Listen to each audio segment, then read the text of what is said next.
Hello everyone, this is निर्भय निर्भय Bishnoi. Welcome you all. आप सभी का स्वागत है।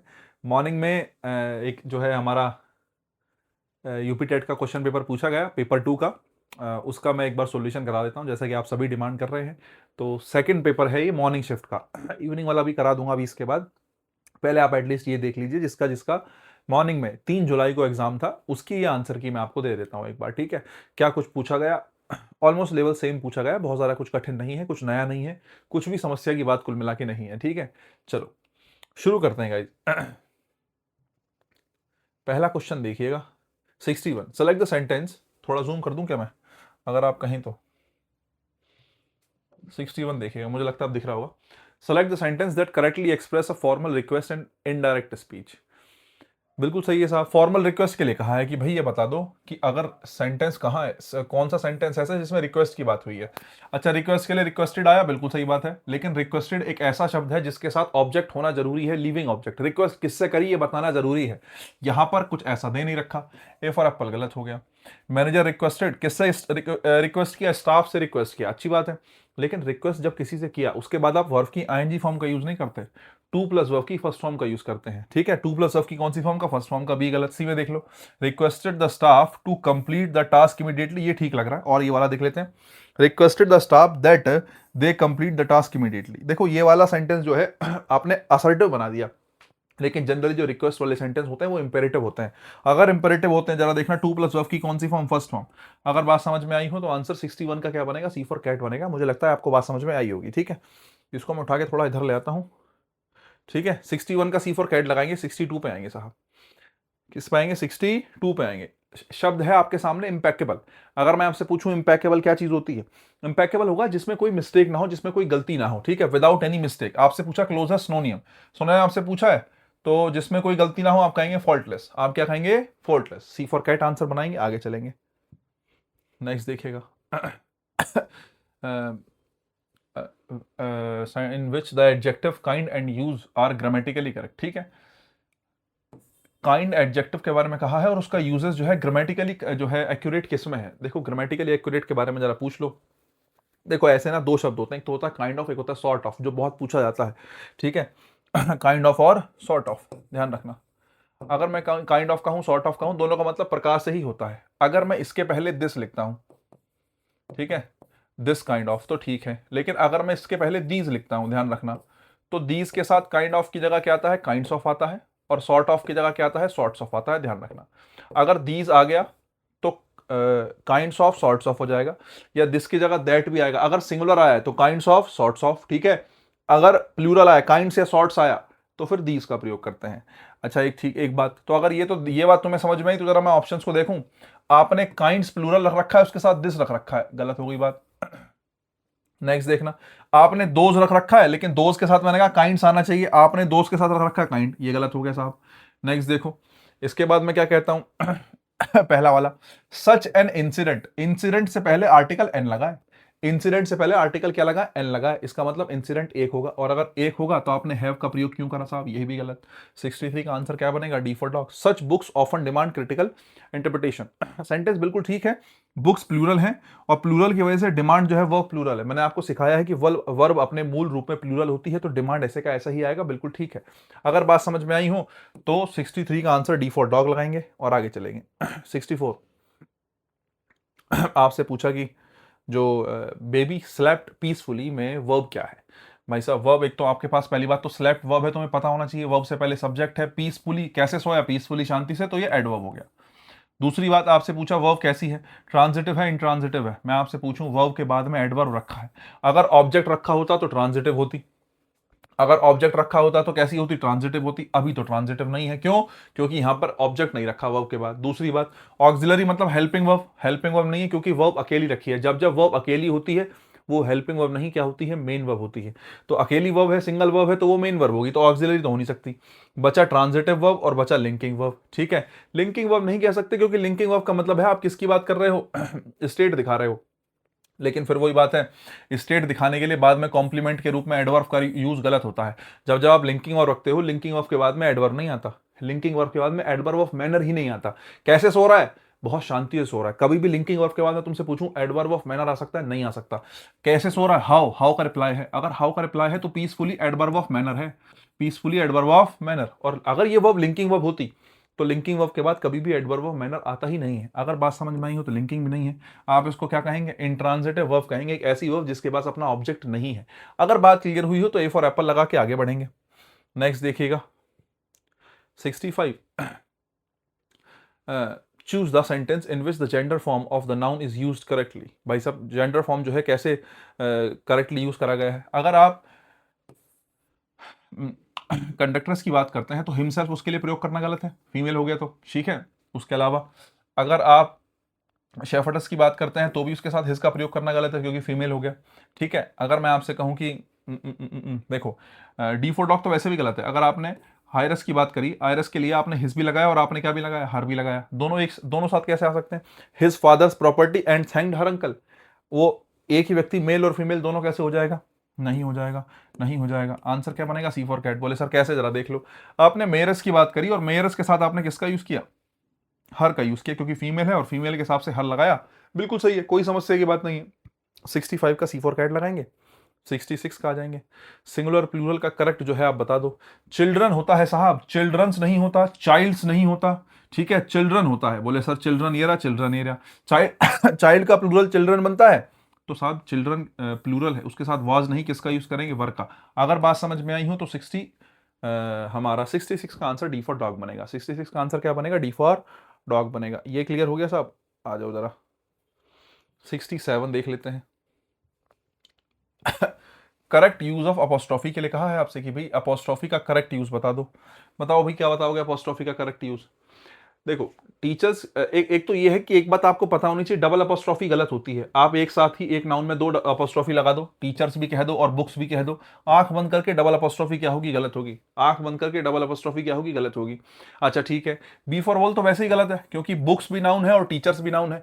अगर मैं आपसे कहूं बुक्स जो है नाउन है और नाउन से पहले रखा नाउन एडजेक्टिव की तरह काम करता है और एडजेक्टिव का प्लूरल नहीं बनता, आपने टीचर्स लिख रखा है, ये गलत है। कुछ बच्चे ये कह सकते हैं बोले अपोस्ट्रॉफी की तो बात ही नहीं हुई, ये भी बात ठीक है, ऐसा कह लो इस वजह से गलत है, वरना टीचर्स लिखना ही गलत है। अपोस्ट्रॉफी तो बात की बात है, बुक से पहले टीचर्स नहीं आएगा। अगर बुक से पहले लिखना है तो टीचर लिखना पड़ेगा, टीचर्स नहीं आ सकता, इसलिए वो गलत हो गया। सी देखो टीचर्स बुक्स वर और आपने कहा द टीचर्स, और देखो अगर आपने टीचर के साथ पहले से ही एस लगा दिया, अपोस्ट्रॉफी एस लगा दिया, तो उसके अगर किसी शब्द में स की आवाज आती है, ठीक है, नहीं किसकी आवाज आती है? स की। अगर सांप की आवाज आ रही है किसी भी शब्द के लास्ट में तो समझ लो उसके साथ केवल अपोस्ट्रॉफी आएगा, अपोस्ट्रॉफी एस नहीं आता। जैसे गणेश है, रमेश है, सुरेश है, टीचर्स है, बॉयज है, अगर ऐसे शब्द जिसके लास्ट में स की आवाज आ जाती है उसके साथ अपोस्ट्रॉफी एस नहीं आता, तो ये अपोस्ट्रॉफी एस का प्रयोग गलत है टीचर्स के साथ। इसका मतलब केवल क्या बचा? सी फॉर कैट बचा। केवल क्या बचा? सी फॉर कैट बचा। टीचर्स बुक्स, टीचर्स बुक्स, ठीक है। अब ये बिल्कुल ठीक है, एक टीचर अकेला है, उसकी बुक को दिखाने के लिए आपने अपोस्ट्रॉफी लगाई, बुक एक से ज्यादा है इसलिए इसके साथ किसका यूज किया? वर्क का, और बात बिल्कुल ठीक है। 67 का सी फॉर कैट लगाएंगे और आगे जाएंगे। Complete the sentence. चलो साहब, अगर मैं आपसे कहूं यहां पे शुड आया है, अगर मैं आपसे कहूं शुड आया है और मॉडल्स के साथ हमेशा वर्ब की कौन सी फॉर्म आती है? First form. वर्ब की फर्स्ट फॉर्म कौन है? ब्रेक है, ठीक है। नहीं, वर्ब की फर्स्ट फॉर्म कौन है? ब्रेक है। आ जाओ जरा नेक्स्ट चलते हैं।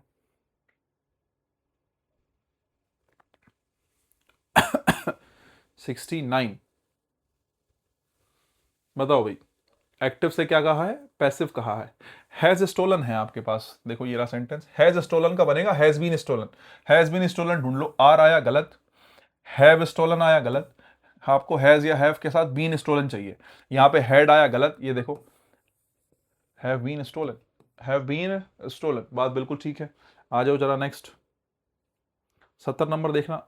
Which of the following sentence contains an interjection? किसमें इंटरजेक्शन आया? अरे आया तो सही, वाओ। वाओ क्या है? इंटरजेक्शन है, ये आ गया इंटरजेक्शन। चलो साहब, correct preposition indicating movement and direction, movement भी दिखाए डायरेक्शन भी दिखाए। The child ran in the garden after seeing the butterfly.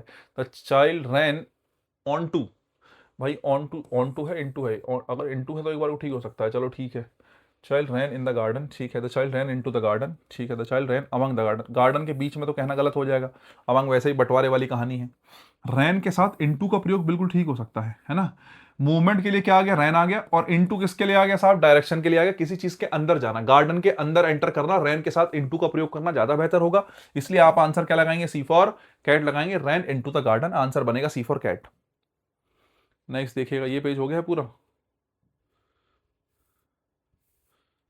Select the word which silent letter pattern differ, ठीक है साहब, कह रहा है कि select the word in which the silent letter pattern differs from the other, ठीक है भाई, वो मतलब वो तुमसे पूछ रहे हैं तीन शब्द बोलने में एक जैसे, अलग कौन सा है, कॉलम, सोलम, ऑटम, एलुमनाई बोलने में अलग है साहब, इसमें जो है शब्द अलग तरीके से काम कर रहे हैं। 72 का ए फॉर एप्पल बनाएंगे और आगे चलेंगे, ठीक है। 73, choose the most appropriate phrasal verb for the following option, ठीक है, सबसे अप्रोप्रिएट फ्रेजल वर्ब क्या होगी, the editor advise the columnist to emotional language, editor ने एडवाइस किया कॉलमनिस्ट को, जो कॉलम लिखता है अपने न्यूज़पेपर कोई कॉलम लिखता है, उसको कहा कि ये जो है इमोशनल जो लैंग्वेज है, इसको क्या करा जाए, इसको कम करा जाए, ताकि so that the article would retain academic objectivity, उसमें एकेडमिक ऑब्जेक्टिविटी ज्यादा हो, इमोशनल ऑब्जेक्टिविटी कम हो।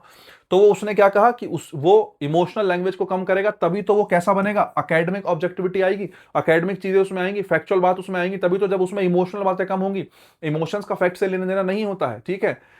अगर बात समझ में आई तो कट डाउन टू का मतलब होता है किसी चीज को कम करना, और कम करने के लिए कट डाउन टू सबसे बेहतर ऑप्शन होगा, आंसर बनेगा डी फॉर डॉग, लगाएंगे और आगे चलेंगे। आपसे पूछा है choose the option that correctly changes sentence into negative form without changing the meaning. अच्छा साहब, as soon as the bell rang the student left the classroom, जैसे ही घंटी बजी बच्चे जो है क्लासरूम छोड़ के चले गए। तो घंटी बजने के बाद बच्चों ने क्लासरूम छोड़ दिया, इस बात को मीनिंग सेम रखना है, बस सेंटेंस नेगेटिव होना चाहिए। कैसे होगा जरा देख लो, the students were not leaving the classroom until the bell rang, बच्चे जो है क्लास से निकल ही नहीं रहे थे जब तक घंटी नहीं बजी। नहीं, आपको मीनिंग चेंज नहीं करना, इस सेंटेंस में मीनिंग चेंज हो गया। आपने कहा जैसे ही घंटी बजी बच्चों ने क्लास छोड़ दी, the students did not leave the classroom until the bell rang, students did not leave the classroom, बच्चों ने क्लास नहीं छोड़ी, अंटिल तब तक नहीं छोड़ी जब तक क्या नहीं बजी, बेल रैंग, जब तक घंटी नहीं बजी। मेरे हिसाब से आंसर ठीक हो सकता है।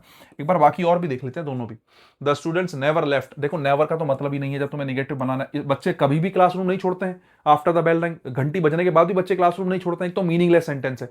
घंटी बजने के बाद भी बच्चे क्लासरूम नहीं छोड़ते हैं, ये क्या बात हुई साहब, घंटी बजने के बाद भी नहीं छोड़ते हैं। आपको बताना है कि घंटी जैसी बजी बच्चे क्लास छोड़ के चले गए, तो आपने कहा जब तक घंटी नहीं बजी तब तक क्लास में थे, घंटी बजते ही क्लास छोड़ के चले गए। सी ऑप्शन ठीक लग रहा है, the student did not leave the classroom because the bell rang, क्योंकि घंटी बज गई थी इसलिए उन्होंने क्लास नहीं छोड़ी। अरे मीनिंगलेस है, केवल मीनिंग एक ही सेंटेंस में बन रहा है, सी फॉर कैट में, ठीक है। बाकी ऊपर वाला वर नॉट लीविंग की वजह से भी गलत है, बच्चे क्लास नहीं छोड़ रहे थे, उनको हम उनको कह रहे हैं छोड़ो, नहीं छोड़ रहे थे, ऐसा कुछ कॉन्टेक्स्ट जो है गलत हो जाएगा, सी फॉर कैट लगाएंगे बेहतर होगा। नेक्स्ट देखें, पंचुएशन करेक्टली कहाँ है, the proposal however was rejected by the committee, तो प्रपोजल के बाद कॉमा लगा लो, हाउएवर के बाद लगा लो, द प्रपोजल, ये नहीं भाई, सेमीकोलन की आवश्यकता नहीं है, the proposal comma however comma, यही आंसर है बेस्ट। प्रपोजल हाउएवर जो है बीच में उन्होंने, तुमने अगर रख दिया, बहरहाल कहना चाह रहे हो बीच में, बहरहाल बीच में रखा नहीं जाएगा पहली बात तो, लेकिन फिर भी तुमने रखा तो उसको अलग करो सब्जेक्ट से और उसके प्रेडिकेट से। सब्जेक्ट है proposal, was rejected by the committee है प्रेडिकेट, और सब्जेक्ट और प्रेडिकेट से आपको बीच में अलग करके हाउएवर रखना पड़ेगा, ठीक है। तो अगर अलग करना है तो दोनों के साइड में क्या लगाना पड़ेगा, कॉमा, आंसर बनेगा बी फॉर बॉल। 75 हो गया साहब। 76, लोक्वेशियस, लोक्वा का मतलब ही क्या होता है, लोक्वा का मतलब ही बोलने से होता है। अगर लोक्वा का मतलब बोलने से होता है तो लोक्वेशियस का बेस्ट सिनोनिम्स क्या होगा, सिनोनिम होगा बेस्ट टॉकेटिव, ठीक है। आंसर बनाएंगे सी फॉर कैट और आगे चलेंगे। 77, आ जाओ जरा, मैं आपसे कहूं कि भाई select the correctly formed word using a suffix, ठीक है, with an root word to complete the sentence, ठीक है साहब। देखो ऐसे बहुत सेंटेंस मैंने क्लास में करवाए हैं, आपको मैंने बताया होगा, प्रीफिक्स सफिक्स वाले बहुत सेंटेंस कराए मैंने। चलो खैर, अब गुनगान गाने की आवश्यकता नहीं है, अगर बेहतर हुआ होगा तो तुम्हें पता होगा।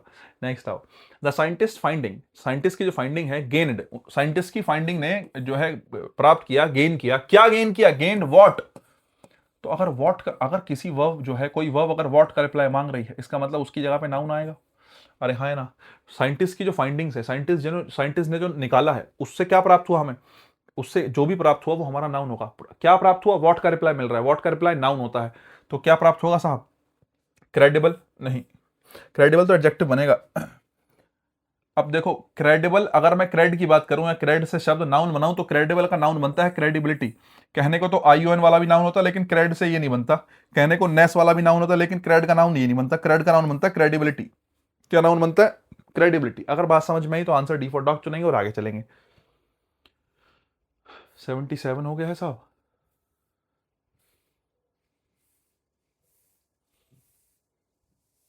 क्या कर रहा है भाई, क्या कर रहा है? 77, 78। हाँ जी, during the debate it became evident that, debate के टाइम पे ये बात बहुत ज्यादा इविडेंट हो गई, ये बात एकदम स्पष्ट हो गई क्या कि that was willing to defend proposal after factual errors were expected. अब देखो तुमने कल की क्लास अगर मेरी पढ़ी है तो ये सेम क्वेश्चन मैंने समझाया भी था कि पेपर में आया है, दो एक बार पूछा भी गया, मतलब दोनों पेपर में पूछा गया, और तुम्हें अब ये करके आना चाहिए था क्योंकि मैंने एक्सप्लेनेशन दिया था। अगर तुम अब भी गलत कराए हो, नहीं भाई साहब ठीक रास्ता तो नहीं है, ठीक है। अगर बात समझ में आई हो जरा एक बार देखो, choose the most suitable word to complete the sentence. Suitable word देखना है साहब। देखो भाई सेंटेंस पॉजिटिव है, पहली बात तो it became evident that was willing to defend proposal. अगर सेंटेंस पॉजिटिव है तो एनीबडी का यूज नहीं करेंगे, एक बात, ठीक है। मैं आपसे पूछूं समबडी या नोबडी आ जाएगा? बिल्कुल आ जाएगा। पॉजिटिव सेंटेंस है, अगर नेगेटिव बनाना है तो नोबडी लगा दो। समबडी लगाना है तो भाई पॉजिटिव सेंटेंस समबडी आ ही जाता है। बोले नोबडी क्यों नहीं आएगा? अगर नॉट लगा होता तो एनीबडी का प्रयोग करना सही होता। नोबडी आ सकता है या समबडी आ सकता है? मैं पूछूं समबडी एल्स, समबडी एल्स फिर नहीं आएगा क्योंकि एल्स एल्स दिखाता है किसी एक व्यक्ति को इन करके बाकी सबको एक्सक्लूड कर लो, या किसी एक ग्रुप को इंक्लूड करके बाकी सबको एक्सक्लूड कर लो, तब हम एल्स का यूज करते हैं, ठीक है।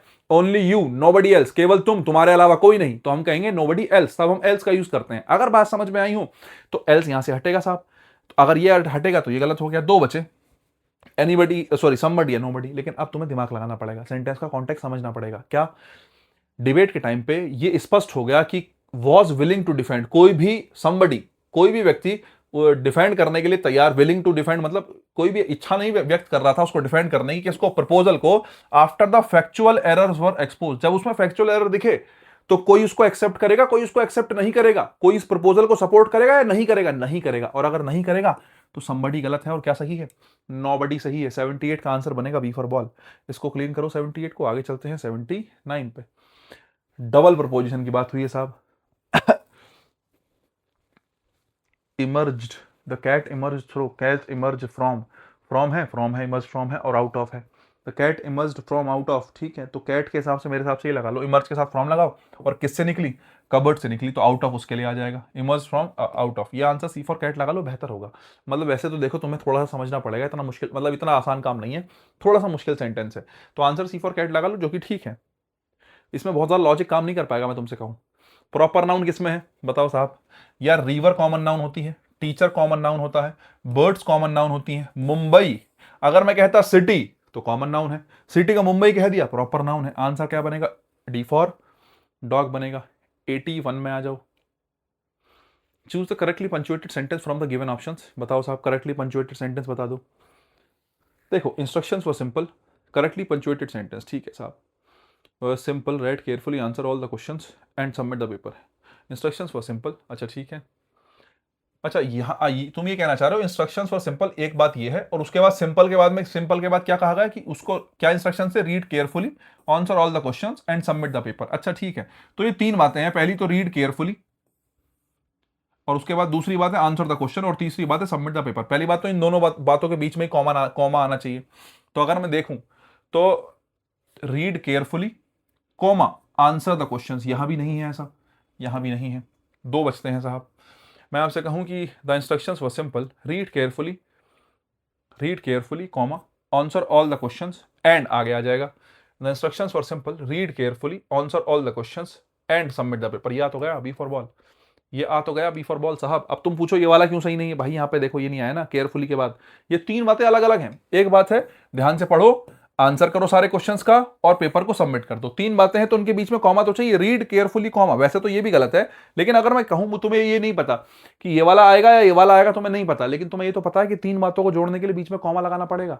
अगर बात समझ में आई है तो डी फॉर डॉग गलत है और क्या सही है? बी फॉर बॉल सही है, ठीक है। 81 से आ जाओ 82 पे।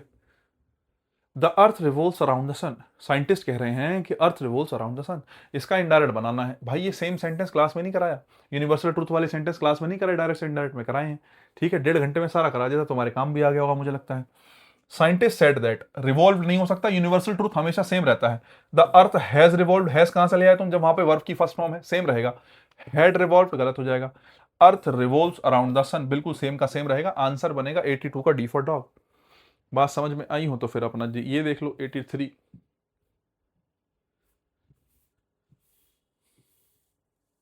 Identify the adverbs following sentence and there types respectively. Adverb बताओ और उसका टाइप बताओ। भाई साहब ये दो, ये है ना कुछ मजेदार क्वेश्चन, कुछ पूछने लायक बात कही है। एडवर्ब बता दो और उसका टाइप बता दो। क्वेश्चन देखो, ही ऑलमोस्ट ऑलवेज कंप्लीट्स। ऑलमोस्ट, तुमसे पूछो ऑलमोस्ट क्या है। ऑलमोस्ट मतलब लगभग लगभग, पूरा पूरे पूरे तरीके से। तो ऑलमोस्ट मैनर तो नहीं है, ऑलमोस्ट डिग्री हो सकती है। I have almost completed my homework, मैंने लगभग लगभग पूरा कर लिया है, मतलब तुम मात्रा बता रहे हो। और मात्रा बताना मतलब डिग्री बताना, क्वांटिटी बताना। और ऑलमोस्ट जो है वो डिग्री होगा। ऑलमोस्ट जो है वो क्या होगा, डिग्री होगा। ऑलमोस्ट को फ्रीक्वेंसी लिख रखा है, गलत। केवल दो बचे, ऑलमोस्ट डिग्री, ऑलमोस्ट डिग्री, ये गलत है, ये गलत है। और देख लेते हैं साहब। ऑलवेज, हमेशा, मैं हमेशा वहां पे जाता हूं, मैं हमेशा वहां से आता हूं, मैं हमेशा ये काम करता हूं। फ्रीक्वेंसी, ऑलवेज क्या क्या होगा, फ्रीक्वेंसी। जरा इसको देखो, ऑलवेज क्या होगा साहब, फ्रीक्वेंसी, बिल्कुल ठीक है। तीसरा देखो, मैं तुमसे पूछूं वेरी, वेरी क्या है, वेरी टाइम को दिखाएगा। आई एम वेरी हैप्पी, मैं बहुत खुश हूं। तो वेरी बहुत खुश हूं मतलब तुमने टाइम बताया, तुमने क्वांटिटी बताई, या तुमने डिग्री बताई। मैं बहुत खुश हूं, डिग्री है ना वेरी।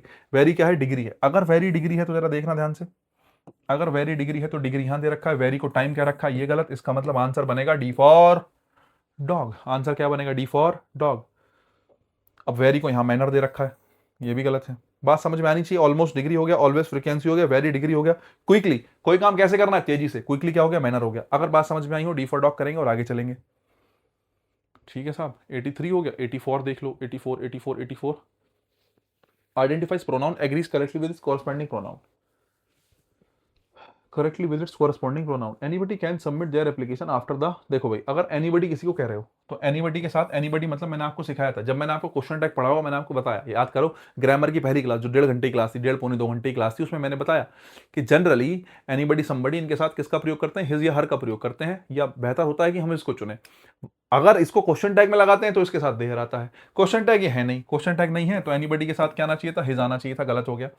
एवरीवन के साथ क्या आया, हिज आया। बोले सर एक बार को ठीक हो सकता है। एवरीबडी के साथ क्या आया साहब, देयर आया, गलत हो गया। मैं आपसे कहूं समबडी फॉरगेट देयर, फिर समबडी के साथ क्या है, देयर आया, गलत हो गया। सारे तो गलत हो गए, केवल एक बचा सही। Everyone should perform his or her duty sincerely, blah blah blah. C for cat दिखाओ, आगे चलो। 85, the manager had the report prepared. ये थोड़ा सा नया क्वेश्चन पूछ लिया भाई साहब, पॉजिटिव वर्ब तुम्हें नहीं पता होगी, लेकिन एक बात बताओ, prepared, the manager had the report prepared, manager ने अपनी रिपोर्ट जो है प्रिपेयर कराई। अब देखो ट्रांजिटिव तो तुम्हें लगेगी नहीं, क्योंकि प्रिपेयर्ड के बाद ऑब्जेक्ट तो रखा नहीं है। प्रिपेयर्ड के बाद ऑब्जेक्ट नहीं रखा तो ये गलत हो गया। मॉडल्स ये होते नहीं है, मॉडल्स तब होता है जब has to, have to, had to कह देते, तब वो मॉडल की तरह काम करता है, तब वो एक बार को तुम कह लेते कि मॉडल है। मॉडल्स ये है नहीं। Linking verb, linking verb is am are was verb होती हैं, ठीक है। हेड लिंकिंग वर्ब नहीं होता, हेड लिंकिंग वर्ब नहीं होता, ये पॉजिटिव वर्ब है।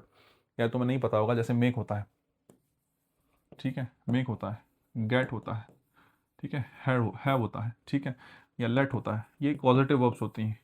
जब हम काम खुद ना करके किसी और से करवाते हैं तो ऐसी सिचुएशन में पॉजिटिव वर्ब्स का प्रयोग किया जाता है। लेकिन ये बात तुम्हें पढ़ाई नहीं थी, मैंने तो नहीं पढ़ाई थी, कहीं और तुमने पढ़ी हो, अच्छी बात है। क्योंकि मुझे उम्मीद नहीं थी पॉजिटिव वर्ब पूछ लेगा, अगर पूछ ले तो अच्छी बात है, चलो अगली अगली बार से ध्यान रखना। मेक हो गया, गेट हो गया, हैव हो गया, लेट हो गया, जब हम काम किसी और से करवा रहे होते हैं। The manager had the report prepared, manager ने रिपोर्ट तैयार करी नहीं, रिपोर्ट तैयार करवाई। ऐसी सिचुएशन में पॉजिटिव वर्ब्स आती हैं जब काम किसी और से कराया जा रहा होता है। अगर बात समझ में आई हो तो आंसर बनाएंगे सी फॉर कैट और चलेंगे आगे। 86 भाई साहब, रेटिसेंट, रेटिसेंट होता है अल्पभाषी, जो कम बोले। आपसे पूछा है एंटोनियम बता दो, एंटोनियम पूछा है तो टॉकेटिव, जो कम बोलता है, जो ज्यादा बोलता है। टॉकेटिव हो गया ज्यादा बोलने वाला, रेटिसेंट हो गया कम बोलने वाला। अगर बात समझ में आई है तो फिर से क्लियर करते हैं, आगे चलते हैं। 87 देखते हैं साहब। Select the sentence in which complete subject and complete predicate are correctly divided. Subject और प्रेडिकेट को करेक्टली डिवाइड किया गया है। वर्ब के बाद वाला प्रेडिकेट, वर्ब से पहले वाला सब्जेक्ट। वर्ब कहाँ है साहब, ये नहीं देखो, अफेक्टेड वर्ब है, तो ये देख लो। प्राइसिस के बाद कहाँ लगा है, प्राइसिस के बाद ये लगा। ए फॉर एप्पल ही मेरा क्या होगा, आंसर होगा। बोले भैया इसमें देख लूं, देखो अफेक्टेड के बाद लगा है, गलत हो गया। इसमें देख लूं, इन फ्यूल क्या कर रहा है भैया इसमें, ये भी गलत हो जाएगा, ठीक है। देखो मैं तुमसे कहूं कि भाई इंक्रीज इन फ्यूल, ये इन फ्यूल यहाँ पे आया तो गलत हो गया। मैं आपसे कहूँ ये इन फ्यूल यहाँ पे आया तो ये गलत हो गया। ये जो है दोनों के दोनों क्या हो गए साहब, गलत हो गए। अब मैं आपसे कहूँ कि भाई इसके बाद जो है मेरे पास पैसेज बचा है क्या, ठीक है, इसके बाद क्या बचा, पैसेज। पैसेज क्या यार, मैंने वैसे पढ़ा था, मैंने आंसर लगाए थे, एक सेकंड मुझे दो, जो है मैं तुम्हें जो हूँ आंसर ही बता देता हूँ, हालांकि अभी तो मेरे को दिमाग में रहे नहीं। एक तो सिल्वर मूनलाइट कहाँ गया, एंड गर्ल्स एप्रिसिएशन, एक तो ये हो जाएगा साहब, ठीक है, सिल्वर मूनलाइट वाला यही ऑप्शन था, ठीक है। उसके बाद ही हियर्ड हर प्रैक्टिसिंग, ये आ जाएगा आंसर। अच्छा वो पुराने वाले को रफ कर देता हूँ, सी फॉर कैट हो जाएगा, ये ही हियर्ड हर प्रैक्टिसिंग कर लो, ठीक है, ये लगा लेना, क्योंकि पैसेज का पढ़ के बताने का फायदा नहीं है, क्योंकि कल को ये थोड़ी कि सेम पैसेज आ जाएगा, कल को सेम पैसेज तो आ नहीं सकता। उसके बाद आ जाओ, he was inspired by her appreciation, इन्होंने सही लगा है आंसर, जिसका भी जो है क्वेश्चन पेपर है, तो 90 का ए फॉर एप्पल हो जाएगा। और बस अपना सेट पूरा हो गया है, मुझे लगता है आपको समझ में आई होंगी चीज़ें, कुछ दिक्कत हो कोई समस्या हो नीचे कमेंट में पूछ लेना, अपना स्कोर बता देना, अगर हाँ मेरे से पढ़ने से फायदा हुआ है तो बस एटलीस्ट मेरे को बता दो, मुझे खुशी होगी कि हाँ ठीक है मैंने कुछ आपकी मदद करी। सो एटलीस्ट जाओ कमेंट करो, लिखो, बताओ अपना, ठीक है। और सुपर टेट के लिए जिसको स्टार्ट करना है, एटलीस्ट मुझे जो है बताओ, कम से कम मुझे स्ट्रेंथ अच्छी दिखेगी तो मैं सुपर टेट के लिए कुछ स्टार्ट करूंगा। अगर तुम चाहते हो मैं सुपर टेट के लिए स्टार्ट करूं, मेरा एक जो है कॉन्टैक्ट नंबर है, आप उस पर मुझे टेक्स्ट कर सकते हैं कि हाँ सर सुपर टेट के लिए क्लास स्टार्ट कीजिए। खाली कमेंट से काम नहीं चलेगा, यू हैव टू टेक्स्ट कि सर ये सुपर टेट के लिए कुछ क्लास स्टार्ट कर दो, तब हम सोचेंगे कि हम कंप्लीट बैच एक लेके आए सुपर टेट की इंग्लिश के लिए। सुपर टेट के अलावा जो हमारा टीजीटी का एग्जाम है उसके बारे में हम कुछ सोचेंगे, but at least you have to respond first. इतनी संख्या होगी तो मैं थोड़ा सा जो है विचार करूंगा, अगर आपको लगता है मैं बेहतर पढ़ा सकता हूँ आपके सब्जेक्ट के लिए तो कांटेक्ट आप कर सकते हैं, और नंबर अच्छा हो जाएगा तो फिर स्टार्ट करेंगे, कोई ऐसी दिक्कत की बात नहीं है। आज के लिए फिलहाल गाइस इतना ही रखेंगे, मैंने पूरा क्वेश्चन पेपर सॉल्व करा दिया है, आज के लिए इतना ही, बाकी काम कल करते हैं। अभी के लिए tata bye bye, good night everyone.